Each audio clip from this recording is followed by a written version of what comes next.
अब ये दोनों ही फोन इस साल स्नैपड्रैगन 8 एलीट जेन 5 की ताकत के साथ आते हैं और गेमिंग के लिए कमाल की बात ये है कि दोनों में ही एक्स्ट्रा चिप मिलती है। जैसे iQOO के पास Q3 चिप दी है फ्रेम इंटरपोलेशन और बेटर ग्राफिक्स के लिए, वहीं पर जो अपना OnePlus है इसके पास भी दो एक्स्ट्रा चिप यूज करी गई हैं। एक G2 चिप है फॉर बेटर वाईफाई कनेक्टिविटी ताकि आपको कम पिंग मिले गेम के टाइम पर, और दूसरी यहाँ पर बेटर टच रेस्पॉन्स के लिए चिप दी है। अब जिसकी वजह से मार्केट में अभी एक कंफ्यूजन क्रिएट हो गई है कि गेमिंग के लिए दोनों में से कौन सा फोन बाय करें। तो आज की इस वीडियो को देखने के बाद आपकी सारी कंफ्यूजन क्लियर होने वाली है। मेरा नाम है पीयूष, चैनल का नाम है HFV Unbox। वीडियो अच्छी लगी चैनल सब्सक्राइब जरूर करना और कमेंट्स में बताना आपको दोनों में से कौन सा फोन अच्छा लगा। अब पहले बढ़ते हैं परफॉर्मेंस की तरफ, क्योंकि दोनों ही गेम सेंट्रिक फोन है और जैसे मैंने बताया दोनों के अंदर प्रोसेसर भी एग्जैक्ट सेम मिलता है। एंड यहाँ पर अगर आप स्टोरेज टाइप देखोगे दोनों के पास UFS 4.1 की मिलती है, लेकिन यहाँ पर अगर रैम देखोगे तो आपको OnePlus के अंदर LPDDR5X अल्ट्रा रैम मिलती है, iQOO के पास नॉर्मल LPDDR5X रैम दी है, जिसकी वजह से अगर आप फ्रीक्वेंसी देखोगे तो यहाँ पर ऑलमोस्ट डबल का डिफरेंस मिल जाता है। मतलब OnePlus की जो फ्रीक्वेंसी वो ज्यादा अच्छी है। इवन OnePlus का अगर आप 16GB वेरिएंट बाय करोगे तो वहां पर आपको LPDDR5X अल्ट्रा प्लस रैम मिलने वाली है, जिसकी फ्रीक्वेंसी और भी ज्यादा बढ़ जाएगी। तो फ्यूचर में अगर आपने अपने फोन के अंदर ज्यादा डेटा डाला हुआ है और हैवी टास्क कर रहे हो, मल्टीटास्किंग कर रहे हो, तो वहां पर OnePlus आपको ज्यादा अच्छी स्मूथनेस प्रोवाइड कराएगा। अब क्योंकि दोनों के अंदर सेम प्रोसेसर है तो दोनों का स्कोर भी Antutu में 3.8 मिलियन का मिलता है। इवन हमने 3D मार्क टेस्ट भी रन कराया जिसमें दोनों ऑलमोस्ट सिमिलर थे, बस OnePlus की 4% स्टेबिलिटी बेटर थी। बट यहाँ पर एक डिफरेंस मुझे जरूर देखने के लिए मिला इस टेस्टिंग में। इनिशियली iQOO ज्यादा ब्राइट था OnePlus के कंपैरिजन में, ये चीज आप यहाँ पर देख सकते हो, लेकिन जैसे ही दोनों के अंदर आप इक्वल हैवी टास्क करोगे विद इन 5 मिनट्स iQOO अपनी ब्राइटनेस ड्रॉप करके OnePlus के जितना ही ब्राइट हो जाता है। तो उस सिनेरियो के अंदर दोनों इक्वल परफॉर्म करते हैं। बाकी यहाँ पर जो हीट कंट्रोल है दोनों फोन का एग्जैक्ट सेम सही लगा मेरे को, क्योंकि यहाँ पर सिर्फ 1 डिग्री का फर्क था। और सेम इसलिए भी हो सकता है क्योंकि यहाँ पर दोनों के अंदर ही कूलिंग सिस्टम अच्छा यूज करा गया है। OnePlus के अंदर 360 कूलिंग सिस्टम यूज करा है, 3 लेयर में बेसिकली, बीच में अलग, बैक पे अलग और फ्रंट पे अलग कूलिंग सिस्टम यूज करा है। वहीं पर जो अपना iQOO के अंदर VC कूलिंग सिस्टम यूज करा गया। तो हीट मैनेजमेंट के मामले में दोनों लगभग सिमिलर हैं। अब मुझे पता है काफी लोग जानना चाहते हैं कि भाई ऐप ओपनिंग क्लोजिंग किसकी अच्छी है, तो यहाँ पर दोनों के अंदर हमने ऐप ओपन और क्लोज करके देखी। यहाँ पर नो डाउट iQOO ने FunTouchOS के कंपैरिजन में जो Origin OS डाला है उसकी वजह से यहाँ पर अब दोनों की जो स्मूथनेस है लगभग बराबर सी हो गई। यहाँ पर ऐप ओपन और क्लोजिंग देख सकते हो, नॉर्मल एप्स दोनों के अंदर लगभग सेम टाइम पर ही ओपन होती है। बाकी अगर हैवी एप्लीकेशन की बात आएगी, किसी ऐप को कभी iQOO जल्दी ओपन कर देता है, किसी को OnePlus जल्दी कर देता है, तो यहाँ पर ये चीज आप देख सकते हो। मतलब मिक्स सिनेरियो, जिसकी वजह से हम दोनों के ऐप ओपनिंग क्लोजिंग में लगभग बराबर रखेंगे। बाकी दोनों के अंदर ही जो 120 हर्ट्ज का रिफ्रेश रेट है काफी स्मूथली परफॉर्म कर रहा है। अब आप में से काफी लोग कहेंगे भाई इसके पास 165 हर्ट्ज पैनल मिलता है, इसके पास 144 हर्ट्ज पैनल मिलता है, तो वो सिर्फ गेमिंग में ही काम आने वाला है, जिसके लिए हम गेम की बात करेंगे। तो यहाँ पर BGMI के अंदर अगर आप सेटिंग्स देखोगे दोनों की लगभग सिमिलर सी मिलती है, लेकिन यहाँ पर कमाल की चीज है OnePlus के अंदर हाइपर फ्रेम का एक ऑप्शन मिलता है, जिसे इनेबल करते ही BGMI में 90 FPS वाली सेटिंग्स को 165 FPS में प्ले करा सकता है और 60 FPS वाली सेटिंग्स को 120 FPS में प्ले करा सकता है। एंड इसी तरीके से iQOO के अंदर फ्रेम इंटरपोलेशन का मोड है, जिसे इनेबल करते ये भी 90 FPS वाले को 144 FPS में प्ले करा सकता है और 60 वाले को 120 FPS में। अब गेम प्ले दोनों का ही काफी कमाल का है। हाई फ्रेम रेट्स में यहाँ पर किसी तरीके के जिटर फ्रेम ड्रॉप मुझे नहीं मिले हैं। दोनों का जायरो टच रेस्पॉन्स भी लगभग सिमिलर ही परफॉर्म करता है। एंड यहाँ पर फ्रेम इंटरपोलेशन मोड इनेबल करते ही दोनों फोनों के बीच में यहाँ पर OnePlus सीधी एडवांटेज ले जाता है, बिकॉज 165 FPS में खेलने में अलग ही स्मूथनेस मिलती है 144 FPS के कंपैरिजन में। और यहाँ पर मैं 5 मिनट की बात नहीं कर रहा, पूरे 1 घंटे हमने गेम प्ले करा है। यहाँ पर आप OnePlus के ग्राफ देख सकते हो, 155 FPS एवरेज मिले 1 घंटे गेम प्ले में, जो काफी ज्यादा तगड़े हैं। इसके बाद जेंशिन इंपैक्ट हमने गेम प्ले करा, दोनों में 60 FPS का गेम प्ले मिलता है, लेकिन यहाँ पर भी आप फ्रेम इंटरपोलेशन और हाइपर फ्रेम को इनेबल कर सकते हो। इनेबल करते ही अगेन यहाँ पर 120 FPS में गेम प्ले किया जा सकता है, लेकिन यहाँ पर आप ग्राफ देख सकते हो सीधे तौर पर OnePlus की स्मूथनेस भी ज्यादा अच्छी फील हो रही थी। और इस ग्राफ के अंदर भी वही चीज निकल कर आई है कि 1 घंटे गेम प्ले में कि क्या डिफरेंस है। बस यहाँ पर iQOO के पास Q3 चिप की ना ये एडवांटेज आती है कि इससे आप रे ट्रेसिंग को इनेबल कर सकते हो जेंशिन इंपैक्ट में, लेकिन यहाँ पर भी ट्विस्ट है, या तो आप फ्रेम्स बढ़ा लो 120 FPS कर लो या रे ट्रेसिंग यूज कर लो, तो ये चीज है। इसके अलावा CarX Street दोनों के अंदर 60 FPS के गेम प्ले के साथ ही आता है और दोनों लगभग उसमें सिमिलर ही परफॉर्म करते हैं। तो यहाँ पर इस बार गेमिंग में डेफिनेटली दोनों ही अच्छे हैं, लेकिन एक पिक करना हो तो स्मूथनेस के मामले में और बेटर सेटिंग्स के मामले में भाई OnePlus थोड़ा ज्यादा स्ट्रॉन्ग है। और इसी तरीके से स्ट्रॉन्ग है भाई इसका सॉफ्टवेयर एक्सपीरियंस भी। भले ही यहाँ पर Origin OS मिल गया है, मैं iQOO के फोन के अंदर 1 साल की ज्यादा अपडेट भी मिलती है, इसके पास 5 साल की मेजर और 7 साल का सिक्योरिटी पैच मिलने वाला है। वहीं पर OnePlus के पास 4 साल की मेजर और 6 साल का सिक्योरिटी पैच मिलेगा। बट स्टिल यहाँ पर जब आप आप दोनों ही यूआई को चलाओगे, ऑक्सीजन ओएस अभी भी ज्यादा स्मूथ और पॉलिश्ड फील होता है iQOO के फनटच ओएस के कंपैरिजन में। यहाँ पर आप ये नोटिफिकेशन और कंट्रोल सेंटर ही देख सकते हो, OnePlus का काफी ज्यादा प्रीमियम फील हो रहा है। वहीं पर iQOO के अंदर ऐसा लग रहा है अभी इसके अंदर और भी मॉडिफिकेशन करनी पड़ेगी। बाकी प्री इंस्टॉल्ड एप्लीकेशन भी OnePlus के फोन के अंदर कम मिलती है as compare to iQOO। And iQOO के अंदर जो वी स्टोर एप्लीकेशन है ना, उससे कभी कभी पुश नोटिफिकेशन भी मिलती है जो इरिटेट कर देती है, उसको अंदर से जाके आपको ऑफ करना पड़ेगा जब आपको क्लीन एक्सपीरियंस मिलेगा। बाकी दोनों के अंदर ही गूगल जेमिनी का सपोर्ट मिलता है, दोनों के अंदर ही बाकी के बेसिक एआई फीचर है, जैसे कि एआई एडिटर है, नोट्स ऐप के अंदर आपको एआई मिल जाता है, वॉइस रिकॉर्ड करके दोनों के अंदर ही बाद में ट्रांसक्राइब भी कर सकते हो। इवन यहाँ पर OnePlus ने माइंड स्पेस और जेमिनी इंटीग्रेशन इतना तगड़ा करा हुआ है, मैं दिखाता हूँ। यहाँ पर मानो आपके किसी दोस्त ने कहा कि मिलते हैं भाई इतने बजे, वो टाइम वगैरह, तो यहाँ पर आपको सिंपली स्वाइप अप कर देना है एंड उसके बाद ये ऑटोमेटिकली एनालाइज करके आपका रिमाइंडर सेट कर देगा। अब यहाँ से गूगल जेमिनी का काम शुरू होता है। मैं इससे बोलूंगा माइंड स्पेस में जाओ और ये देखो मेरी इस हफ्ते कहाँ कहाँ पर मीटिंग है, एंड यहाँ पर आप देख सकते हो वो सारे ही रिमाइंडर्स मेरे निकल कर सामने आ चुके हैं। बाकी दोनों के अंदर एक चीज तो मैंने एक्सपीरियंस करी नॉर्मल और हैवी टास्क में, जैसे कि OnePlus के अंदर ज्यादा कैपेसिटी की बैटरी मिलती है 7300 mAh की, ये iQOO से स्लाइटली बेटर तो है, iQOO में 7000 mAh की बैटरी मिलती है और बैटरी बैकअप भी iQOO से OnePlus का ज्यादा स्ट्रॉन्ग है। बाकी यहाँ पर अगर चार्जिंग स्पीड देखोगे OnePlus के पास मिलती है 80 वोट की, iQOO देता है 100 वोट की फास्ट चार्जिंग, तो डेफिनेटली iQOO के पास फास्ट चार्ज करने में एडवांटेज ले जाता है। एंड यहाँ पर अगर वायरलेस चार्जिंग की बात की जाए iQOO के पास 40 वोट की मिलती है, OnePlus के पास 50 वोट की। तो बैटरी डिपार्टमेंट में देखा जाए in terms of battery backup OnePlus ज्यादा स्ट्रॉन्ग है, और चार्जिंग में क्योंकि कैपेसिटी भी कम है और फास्ट चार्जिंग भी ज्यादा दे रहा है, iQOO वहां पर एज ले रहा है, उस वजह से iQOO 5 से 10 मिनट जल्दी चार्ज हो जाता है। अब दोनों की डिस्प्ले की बात कर लेते हैं, तो दोनों के पास ही फ्लैट पैनल है एंड यहाँ पर जो iQOO है इसके पास यूज करा गया स्कॉट सेंसेशन अल्फा ग्लास, तो OnePlus के पास विक्टस 2 की प्रोटेक्शन है जो ज्यादा स्ट्रॉन्ग है iQOO के ग्लास के कंपैरिजन में, तो इसमें तो भाई OnePlus बेटर है। लेकिन यहाँ पर अगर डिस्प्ले साइज की बात करी जाएगी, OnePlus के पास 6.78 इंच का पैनल है,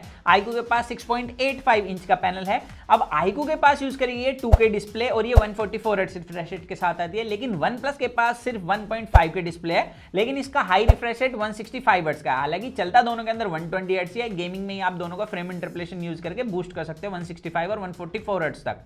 अब इसके अलावा दोनों के पास LTPO AMOLED पैनल है, लेकिन जो iQOO है इसके पास M14 डिस्प्ले यूज करेगी सैमसंग वाली।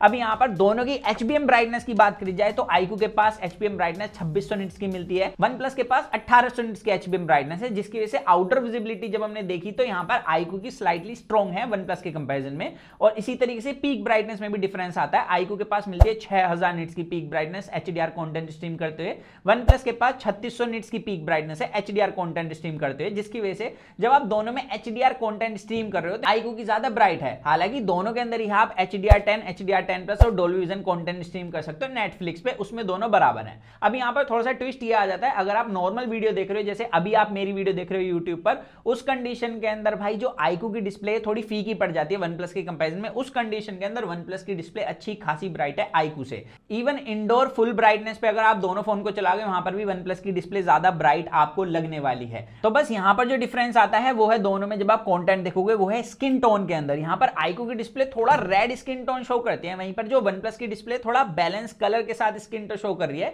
ये चीज आप साइड बाय साइड इसके अंदर देख सकते हो। जैसा 1.5 के 2K में आपको सुनने में लग रहा होगा बहुत बड़ा डिफरेंस आएगा, डिटेलिंग में बिल्कुल भी डिफरेंस नहीं है, दोनों इक्वली शार्पनेस के साथ आपको वीडियो प्लेबैक करा के देते हैं। बाकी दोनों के पास ही अल्ट्रासोनिक फिंगरप्रिंट सेंसर है, शक्ति दोनों की बराबर है, तो यहाँ पर खुलते भी दोनों बराबर ही हैं। एंड यहाँ पर हैप्टिक्स की बात करी जाए, दोनों के हैप्टिक्स काफी अच्छे हैं और दोनों के अंदर इंटीग्रेशन भी बराबर ही करी गई है। लेकिन भाई स्पीकर्स के मामले में OnePlus क्लियरली विनर है, आप यहाँ सुन सकते हो।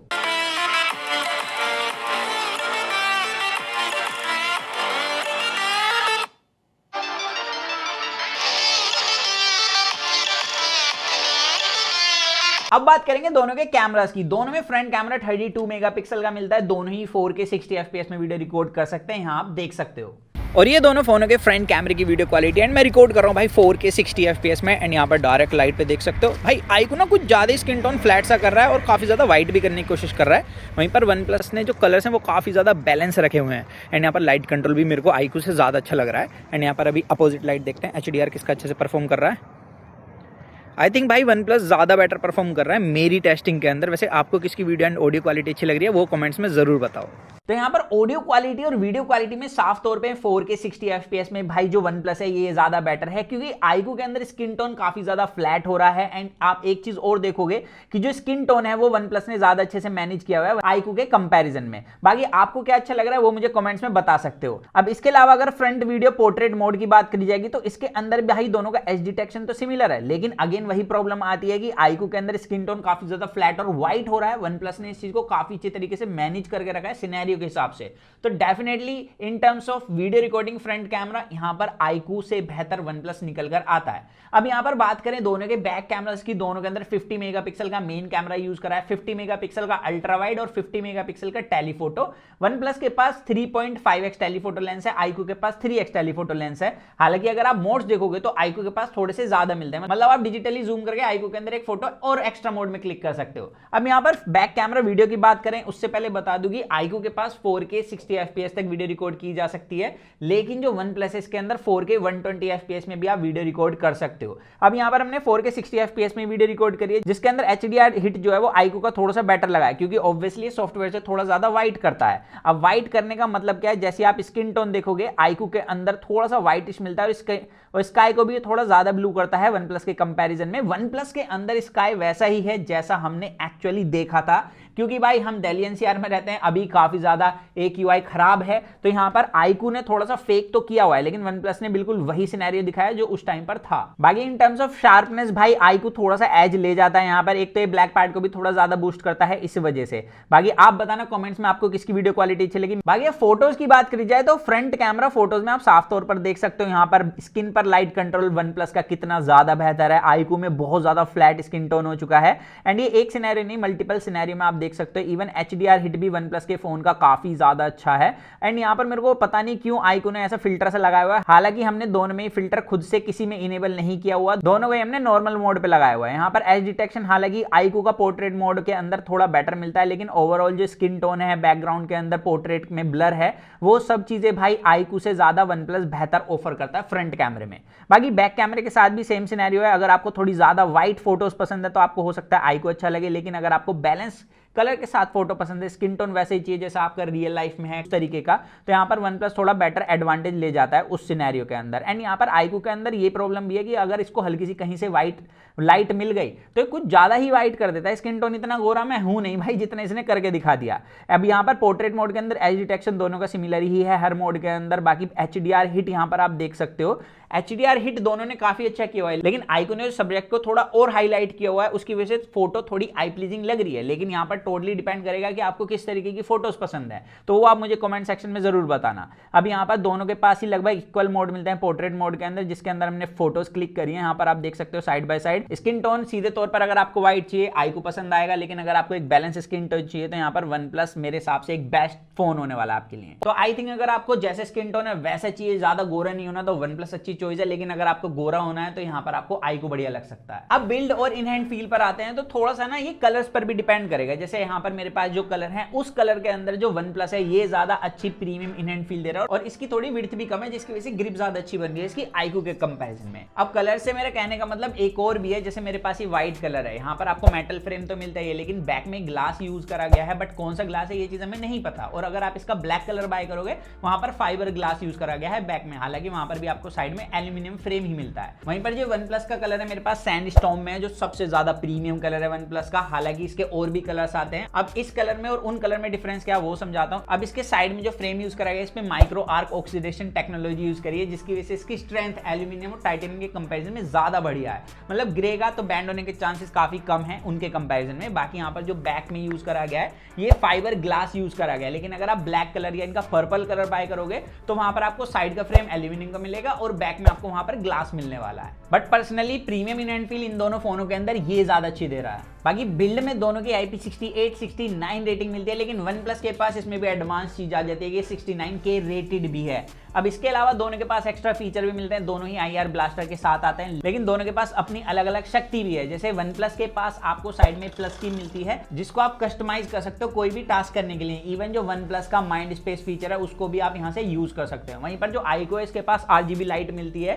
ये पहले के कंपैरिजन में इन्होंने नीचे की तरफ कर दी, जिसकी वजह से ऐसा लगता है जैसे कैमरा मॉड्यूल फ्लोट कर रहा हो। ये गेमिंग के टाइम पर, नोटिफिकेशन के टाइम पर, चार्जिंग के टाइम, ये इन जगहों पर ग्लो करती है और काफी ज्यादा कमाल की लगती है। तो अब ओपिनियन टाइम। तो भाई जब OnePlus का फोन लॉन्च हुआ था तो काफी लोग कह रहे थे ओवर प्राइस्ड है, लेकिन iQOO का प्राइस आते ठंडे हो गए। अब यहाँ पर दोनों को टेस्ट करने के बाद सीधे तौर पर बोल सकता हूं कि भाई ज्यादातर जगहों पर, स्पेशली जो परफॉर्मेंस है, अगर आपको गेमिंग ही करनी है दोनों फोनों के बीच में, तो भाई OnePlus के पास ज्यादा स्ट्रॉन्ग पॉइंट आता है, क्योंकि यहाँ पर 165 FPS में जब आप गेम प्ले करोगे तो स्मूथनेस अलग ही लेवल के, प्लस कंसिस्टेंसी भी ज्यादा बढ़िया है iQOO के कंपैरिजन में। बाकी आप मेरी जगह होते तो कौन सा फोन लेते वो कमेंट्स में जरूर बताना, और इस तरीके की कंटेंट देखने के लिए चैनल सब्सक्राइब कर देना, वीडियो लाइक कर देना। मेरा नाम है पीयूष, तो मिलते हैं जल्दी कूल और एक्साइटिंग वीडियो में। तो जब तक के लिए जॉन मैं गाइस को करें to watch your heart feel, stay in with that and box guys.